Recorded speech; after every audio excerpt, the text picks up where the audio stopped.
Hi friends, welcome to ರುಚಿ ಅಭಿರುಚಿ. ಇವತ್ತು ನೋಡಿ ಹಲಸಿನಕಾಯಿ ಸೀಸನ್ನಲ್ಲಿ ಮಾಡಿ ತಿನ್ನಲೇಬೇಕಾದ ಒಂದು ರೆಸಿಪಿಯ ವಿಡಿಯೋದೊಂದಿಗೆ ಬಂದಿದ್ದೀನಿ. ಹಲಸಿನಕಾಯಿ ಹಾಗೂ ಕಪ್ಪು ಕಡಲೆ ಹಾಕಿ ಮಾಡ್ತಕ್ಕಂತಹ ಒಂದು ರೀತಿಯ ಗಸಿ. ಇದು ಕೊಂಕಣಿ ಸ್ಪೆಷಲ್ ರೆಸಿಪಿ, ಹಾಗೆ ದಕ್ಷಿಣ ಕನ್ನಡದಲ್ಲೂ ಇದು ಭಾರಿ ಫೇಮಸ್ಸು. ಇದನ್ನು ಮಾಡಲಿಕ್ಕೆ ನೋಡಿ, ನಾನು ಒಂದು ಸಣ್ಣ ಬಟ್ಲಾಗುವಷ್ಟು ಕಪ್ಪು ಕಡಲೆ ಅಥವಾ ಗಣಪತಿ ಕಡಲೆ ಅಂತ ಏನು ಕರಿತೀವಿ ಅದನ್ನು ನೆನೆಸ್ಕೊಂಡು ಮೊಳಕೆ ಬರ್ಸ್ಕೊಂಡಿದ್ದೀನಿ. ಮೊಳಕೆ ಬರೆಸಲೇಬೇಕಂತೇನಿಲ್ಲ, ನೀವು ನೆನೆಸಿಟ್ಕೊಂಡ್ರೆ ಸಾಕು. ಒಂದು 7ರಿಂದ 8 ಗಂಟೆಗಳ ಕಾಲ ಅದು ನೆನಿಬೇಕು. ಇದನ್ನು ಕುಕ್ಕರ್ಗೆ ಹಾಕಿಬಿಟ್ಟು ಕಾಳುಗಳು ಮುಳುಗೋಷ್ಟು ನೀರು ಹಾಕಿ, ಹಾಗೆ ಸ್ವಲ್ಪ ಉಪ್ಪು ಹಾಕಿ ಒಂದು 7ರಿಂದ 8 ವಿಷಲ್ ಕೂಗಿಸ್ಕೊಬೇಕು. ಇಲ್ಲದೆ ಹೋದರೆ ಕಡಲೆ ಬೇಯೋದಿಲ್ಲ. ಈಗ ನೋಡಿ, ವಿಷಲ್ ಆಗ್ತಾ ಇದೆ. ನಾನು 7ರಿಂದ 8 ವಿಷಲ್ ತೆಗೆಸ್ಬಿಟ್ಟು ಸ್ಟವ್ನ ಆಫ್ ಮಾಡ್ತಾ ಇದ್ದೀನಿ.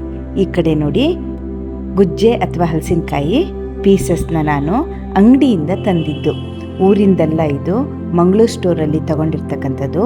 ದೊಡ್ಡ ದೊಡ್ಡ ಪೀಸ್ನ ಮಾಡಿ ಕೊಟ್ಟಿದ್ದಾರೆ. ನಾನು ಅದನ್ನು ಸ್ವಲ್ಪ ಸಣ್ಣದಾಗಿ ಕಟ್ ಮಾಡ್ಕೊತಾ ಇದ್ದೀನಿ. ಇದನ್ನು ನಾವು ಒಂದು 10ರಿಂದ 15 ನಿಮಿಷ ನೀರಲ್ಲಿ ನೆನೆಸಿಟ್ಕೊಬೇಕು. ಅಂಗಡಿಯಿಂದ ತಂದಿರೋದು ಗುಜ್ಜೆ ಹೇಗಿದೆ ಅಂತ ನನಗೆ ಗೊತ್ತಿಲ್ಲ. ಅದೇ ಊರಲ್ಲಿ ಪ್ರತಿಯೊಂದು ಮರದ ಗುಜ್ಜೆನೂ ನಮಗೆ ಪರಿಚಯ ಇರುತ್ತೆ. ಇದನ್ನು ನಾವು ಕುಕ್ಕರಲ್ಲಿ 1 ವಿಷಲ್ ಬರ್ಸ್ಕೊಳ್ಳೋಣ. ಅದಕ್ಕೆ ನಾನು ಹೇಳಿದ್ದು ಈ ಹಲಸಿನಕಾಯಿಯ ಪರಿಚಯ ಇಲ್ಲ ಅಂತ. ಕೆಲವು ಹಲಸಿನಕಾಯಿ ಕುಕ್ಕರಿಗೆ ಹಾಕೋದೇ ಬೇಡ, ಹಾಗೆ ಡೈರೆಕ್ಟಾಗಿ ಬೇಯಿಸಿದರೆ ಸಾಫ್ಟಾಗಿ ಬೆಂದ್ಬಿಡುತ್ತೆ. ಕೆಲವು ಎಷ್ಟು ಸರ್ತಿ ವಿಷಲ್ ತೆಗೆಸಿದ್ರೂ ಕುಕ್ಕರಲ್ಲಿ ಬೇಯೋದಿಲ್ಲ. ಇದು ಹೇಗಿದೆ ಅಂತ ನನಗೆ ಗೊತ್ತಿಲ್ಲ, ಹಾಗಾಗಿ ನಾನು ಜಸ್ಟ್ 1 ವಿಷಲ್ನ ತೆಗೆಸ್ತಾ ಇದ್ದೀನಿ. ಜೊತೆಲಿ ಹೋಳಿಗೆ ಎಷ್ಟು ಬೇಕೋ ಅಷ್ಟು ಉಪ್ಪನ್ನು ಸಹ ಹಾಕ್ಕೊಂಡಿದ್ದೀನಿ. 1 ವಿಷಲ್ ಆದಮೇಲೆ ಸ್ಟವ್ನ ಆಫ್ ಮಾಡ್ಕೊಳ್ಳೋಣ. ಈಗ ನಾನು ಇದಕ್ಕೆ ಬೇಕಾದ ಮಸಾಲೆನ ರೆಡಿ ಮಾಡ್ಕೊತಾ ಇದ್ದೀನಿ. ಈ ಮಸಾಲ ತಯಾರು ಮಾಡಲಿಕ್ಕೆ 1 ಸ್ಪೂನ್ ಆಗೋಷ್ಟು ಧನಿಯಾನ ಒಂದು ಅರ್ಧ ಸ್ಪೂನ್ ಆಗೋಷ್ಟು ಎಣ್ಣೆ ಹಾಕಿಬಿಟ್ಟು ಚೆನ್ನಾಗಿ ಹುರ್ಕೊತಾ ಇದ್ದೀನಿ. ಧನಿಯಾ ಸ್ವಲ್ಪ ಬೆಚ್ಚಗಾದ ಮೇಲೆ ನಾವು ಇದಕ್ಕೆ ಮೆಣಸಿನಕಾಯಿನ ಹಾಕ್ಕೋಬೇಕು. ನೀವು ಸಣ್ಣ ಮೆಣಸು ಅಥವಾ ಗುಂಟೂರು ಮೆಣಸು ಯೂಸ್ ಮಾಡಿದರೂ ನಡೆಯುತ್ತೆ, ಬ್ಯಾಡಗಿ ಮೆಣಸು ಯೂಸ್ ಮಾಡಿದರೂ ನಡೆಯುತ್ತೆ. ನಾನಿಲ್ಲಿ ಒಂದು 4ರಿಂದ 5 ಗುಂಟೂರು ಮೆಣಸನ್ನು ತಗೊಂಡಿದ್ದೀನಿ. ಖಾರ ಹೆಚ್ಚಿಗೆ ಇಷ್ಟಪಡೋರು ಈ ಸೌತ್ ಕೇಂದ್ರದಲ್ಲಿ ಒಂದು ಸಣ್ಣ ಗಿಡ್ಡ ಮೆಣಸು ಸಿಗುತ್ತೆ, ಅದನ್ನು 1-2 ಹಾಕ್ಕೋಬಹುದು. ನಂತರ ನೋಡಿ, ಇಲ್ಲಿ ವಿಶೇಷವಾದ ಒಂದು ಐಟಮ್ನ ಹಾಕ್ತಾ ಇದ್ದೀನಿ. 1 ಸ್ಪೂನ್ ಆಗೋಷ್ಟು ಅಕ್ಕಿಯನ್ನು ನಾನು ಹಾಕ್ತಾ ಇದ್ದೀನಿ. ಈ ಅಕ್ಕಿ ಹಾಕಿ ಹುರಿಯೋದ್ರಿಂದ ಗಸಿಯ ಘಮನೆ ತುಂಬ ಚೆನ್ನಾಗಾಗುತ್ತೆ, ಅದೇ ರೀತಿ ಥಿಕ್ನೆಸ್ ಕೊಡುತ್ತೆ. ಹಾಗೆ ಒಂದು 1/4 ಸ್ಪೂನ್ ಆಗೋಷ್ಟು ಮೆಂತ್ಯನೂ ಸಹ ಹಾಕ್ಕೊಂಡ್ಬಿಟ್ಟು ಹುರಿತಾ ಇದ್ದೀನಿ. ಮೆಂತ್ಯ ಕೊನೆಯಲ್ಲಿ ಹಾಕ್ಕೊಳ್ಳೋಣ, ಕರಟಬಾರ್ದು. ಈ ಕಡೆ ನೋಡಿ, ಕಡಲೆ ಬೇಯಿಸಿದ ಕುಕ್ಕರಲ್ಲಿ ಪ್ರೆಷರ್ ಇಳಿದಿದೆ, ಕಡಲೆ ಚೆನ್ನಾಗಿ ಬೆಂದಿದೆ. ಕೈಯಲ್ಲಿ ತಗೊಂಡು ಬೆರಳಲ್ಲಿ ಮ್ಯಾಶ್ ಮಾಡಿದಾಗ ಗೊತ್ತಾಗುತ್ತೆ ನಮಗಿದು ಬೆಂದಿದೆಯೋ ಇಲ್ಲೋ ಅಂತ. ಚೆನ್ನಾಗಿ ಮ್ಯಾಶ್ ಆಗ್ತಾ ಇದೆ, ಕಡಲೆ ಚೆನ್ನಾಗಿ ಬೆಂದಿದೆ. ಇದನ್ನು ಬದಿಗಿಟ್ಕೊಳ್ಳೋಣ. ಅದೇ ರೀತಿ ಹಲಸಿನಕಾಯಿಯ ಹೋಳುಗಳನ್ನು ಬೇಯಿಸಿದ ಕುಕ್ಕರ್ ಸಹ ಪ್ರೆಷರ್ ಇಳಿದಿದೆ, ಇದು ಸಹ ಚೆನ್ನಾಗಿ ಬೆಂದಿದೆ. ನೋಡಿ, ಇದು ಬಹಳ ಸಾಫ್ಟಾಗಿ ಬೆಂದಿದೆ.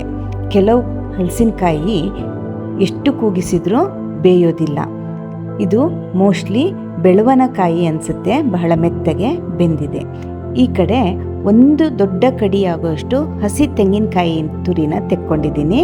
ಅದೇ ರೀತಿ ನಾವು ಹುರಿದಿಟ್ಕೊಂಡಿರೋ ಮೆಣಸು ಮತ್ತು ಇತರ ಪದಾರ್ಥಗಳನ್ನು ಇದಕ್ಕೆ ಹಾಕಿ, ಒಂದು ಸಣ್ಣ ಲಿಂಬೆಹಣ್ಣು ಗಾತ್ರದ ಹುಣಸೆ ಹಣ್ಣನ್ನು ಸಹ ಹಾಕ್ಕೊತಾ ಇದ್ದೀನಿ. ಇದಿಷ್ಟನ್ನು ಸ್ವಲ್ಪ ನೀರು ಹಾಕಿಬಿಟ್ಟು ತರಿಯಾಗಿ ಮಿಕ್ಸರಲ್ಲಿ ರುಬ್ಕೋಬೇಕು. ಈ ಗಸಿ ಏನಿದೆ ತುಂಬ ಖಾರವಾಗಿ ಮಾಡ್ತಕ್ಕಂಥ ಐಟಮ್ ಅಲ್ಲ. ನೀವು ಖಾರ ಇಷ್ಟಪಡೋದಾದರೆ ಮೆಣಸಿನಕಾಯಿಯ ಪ್ರಮಾಣನ ಜಾಸ್ತಿ ಮಾಡ್ಕೊಳ್ಳಿ. ಈ ಕಡೆ ಮತ್ತೆ ನಾನು ಬೇಯಿಸಿಟ್ಟ ಹಲಸಿನಕಾಯಿನ ಕುದಿಸ್ಲಿಕ್ಕೆ ಇಡ್ತಾ ಇದ್ದೀನಿ. ಹಾಗೆ ಒಂದು ಅರ್ಧ ಸ್ಪೂನು ಅರಿಶಿಣದ ಪುಡಿನೂ ಹಾಕಿ ಮುಚ್ಚಿಟ್ಟು ಬೇಯಿಸ್ತಾ ಇದ್ದೀನಿ. ಸಣ್ಣ ಕುದಿ ಬರಲಿಕ್ಕೆ ಸ್ಟಾರ್ಟ್ ಆಗಿದೆ. ಈಗ ನಾವು ಇದಕ್ಕೆ ಬೇಯಿಸಿಟ್ಕೊಂಡಿರೋ ಕರಿಗಡಲೆನ ಹಾಕಬೇಕು. ನೀರು ನೋಡ್ಕೊಳ್ಳಿ, ಜಾಸ್ತಿ ಇದ್ದರೆ ಅಷ್ಟು ಹಾಕ್ಲಿಕ್ಕೆ ಹೋಗಬೇಡಿ. ಏಕೆಂದರೆ ಗಸಿ ಇದೆಯಲ್ಲ, ಅದು ಸ್ವಲ್ಪ ದಪ್ಪವಾಗಿ ಅಂದರೆ ಮಂದವಾಗಿ ಮಾಡ್ತಕ್ಕಂತಹ ಪದಾರ್ಥ. ಈಗ ನೋಡಿ, ಇದು ಚೆನ್ನಾಗಿ ಕುದೀತಾ ಇದೆ. ಈ ಹಂತದಲ್ಲಿ ನಾವು ರುಬ್ಬಿಟ್ಕೊಂಡಿರೋ ಮಸಾಲಾನ ಇದಕ್ಕೆ ಹಾಕಬೇಕು. ಮಿಕ್ಸರ್ ಜಾರಿಗೆ ಒಂದು ಅರ್ಧ ಲೋಟ ಅಥವಾ 1/4 ಲೋಟದಷ್ಟು ನೀರು ಹಾಕಿ ಇದಕ್ಕೆ ನಾನು ತೊಳೆದು ಹಾಕ್ತಾ ಇದ್ದೀನಿ. ಹಲಸಿನಕಾಯಿ ಸೀಸನಲ್ಲಿ ಎಷ್ಟು ಥರದ ವೆರೈಟಿ ಮಾಡ್ಕೊಂಡು ತಿಂದರೂ ಸಮಾಧಾನ ಆಗೋದಿಲ್ಲ. ಈಗ ನೋಡಿ ನಾನು ಉಪ್ಪನ್ನು ಹಾಕ್ತಾ ಇದ್ದೀನಿ.